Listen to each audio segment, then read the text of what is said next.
which is Women History Month. That's what March is. February was Black History Month. And so we want to recognize all of the good, all of the great, all of the individuals who've given so much and done so much for us as a people. And that's people as in human beings, okay? They really have made this world a better place. They've made our lives so much better as a result of the fact that they were here, or as a result of the fact that they're still here. And so we give a shout out to all of those in terms of African American history. We're going to talk a bit about that, and in terms of also women history. In terms of what we're entering into now as of March 1, okay? All right, and we want to, again, make sure that you all go to that website, www.win-truth.com, so you can weigh in again on the new query that I have there, and let me know what you think about government benefits. All right? Okay.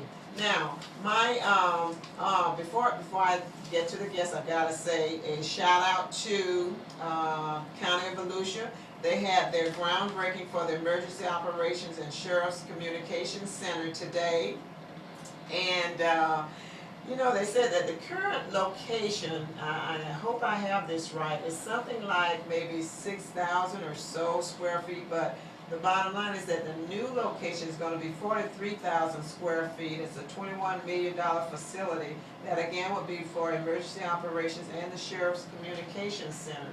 And it will be fabulous. They're going to keep the emergency operations center that they have now, and the information systems people will use it as a backup location. So they will be, as the county manager said, Jim Dean said, they will be recycling that facility so that they will still have it in use. That will not be destroyed. It's a bunker, as we all call it, and it is a safe place to go and to be whenever there is a disaster, as so many have found out over the years. Also, I was told of a couple of things that are coming up for young people. There is a Youth Empowerment Summit that will be coming up on Saturday, March 31st from 10 a.m. to 3:30 p.m. at the News Journal Center on Beach Street. And they're encouraging all of those who will to please come out, bring your young people so that they can be informed about various programs that are available to them. The goal of the summit is to educate and motivate youth to understand and accept what it takes to engage in productive lifestyles and become responsible and caring citizens. We're going to talk a little bit about that today too. Furthermore, the summit aims to inspire while empowering youth to make positive differences for change in their homes, their schools, and their communities. They're going to have guest speakers to include businessmen and women, judges, attorneys, law enforcement personnel, athletes, entertainers from across the state. And they share with me just a couple of the people that they have invited to come and be a part of the program. But I would encourage you to bring your youth to this Youth Empowerment Summit.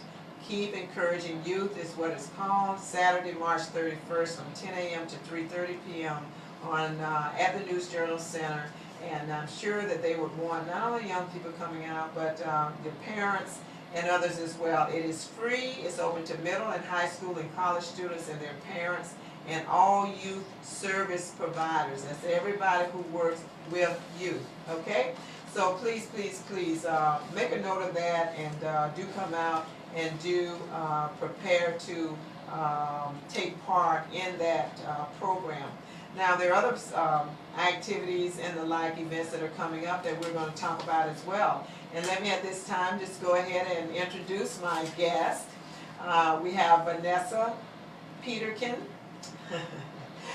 Vanessa is a graduate of Bethune-Cookman University, and she did not go back home when she finished at the university. She actually stayed here in this area. She got a position here, and she currently works and lives in Daytona Beach.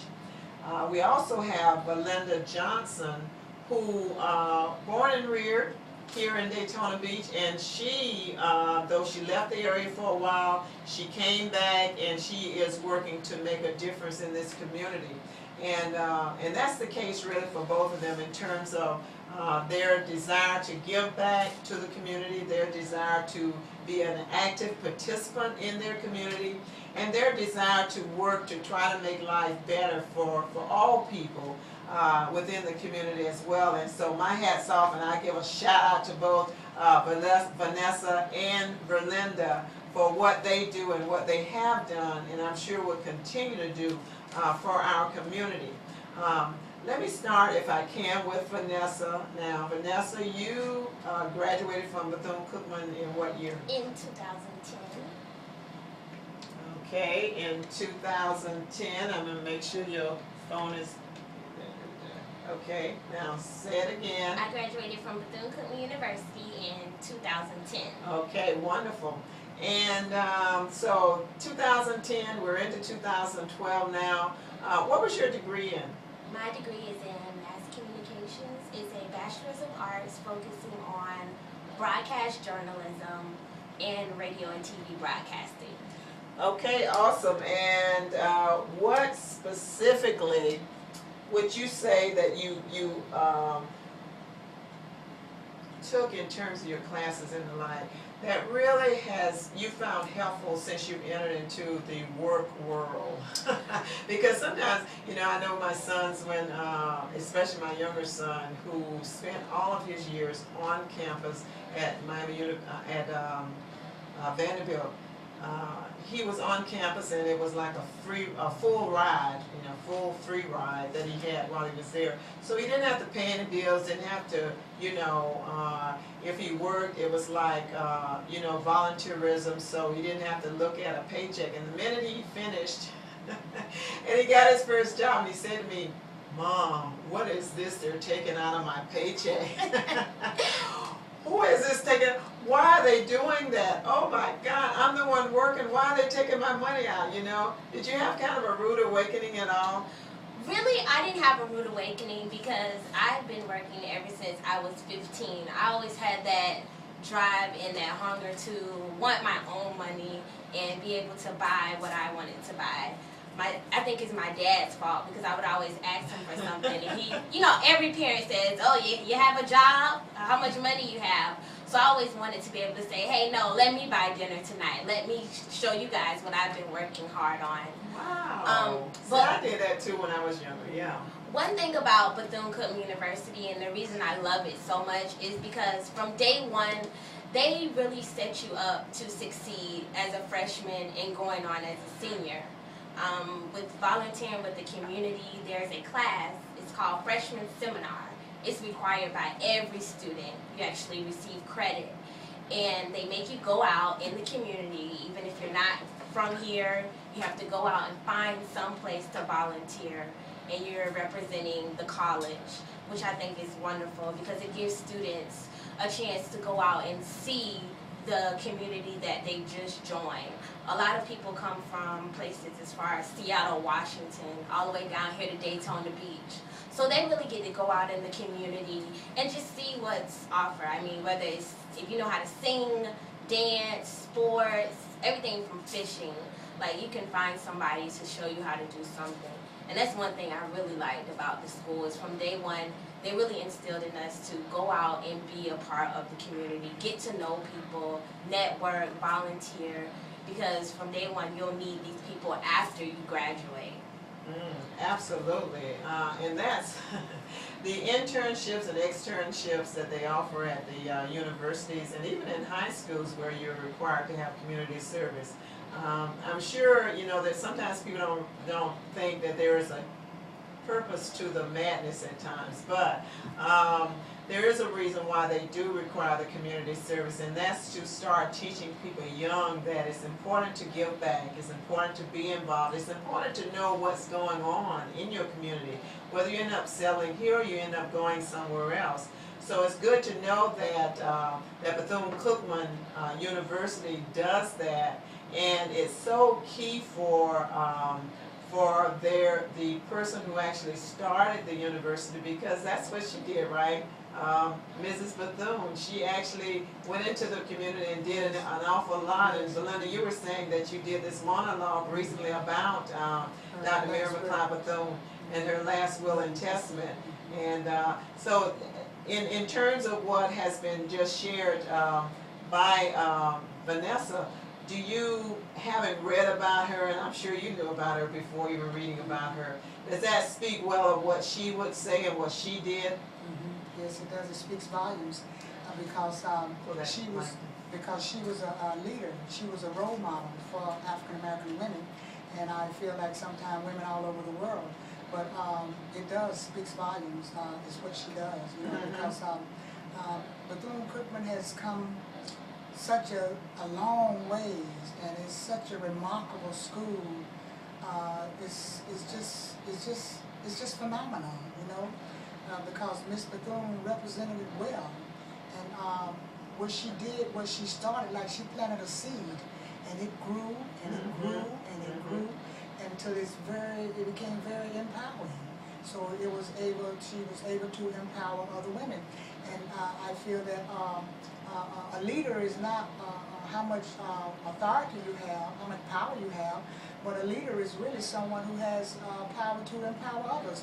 And I think that's exactly what she did. She had that kind of power to empower others. And then when she brought the women together, like for instance, hypothetically, one woman can do anything, but many women can do everything. So I think Miss Bethune stood out a lot for that, and she was very outstanding. And she stood out in the community, and she never wavered. She never gave up. She kept going. So I consider her as a very powerful woman, even in the beginning.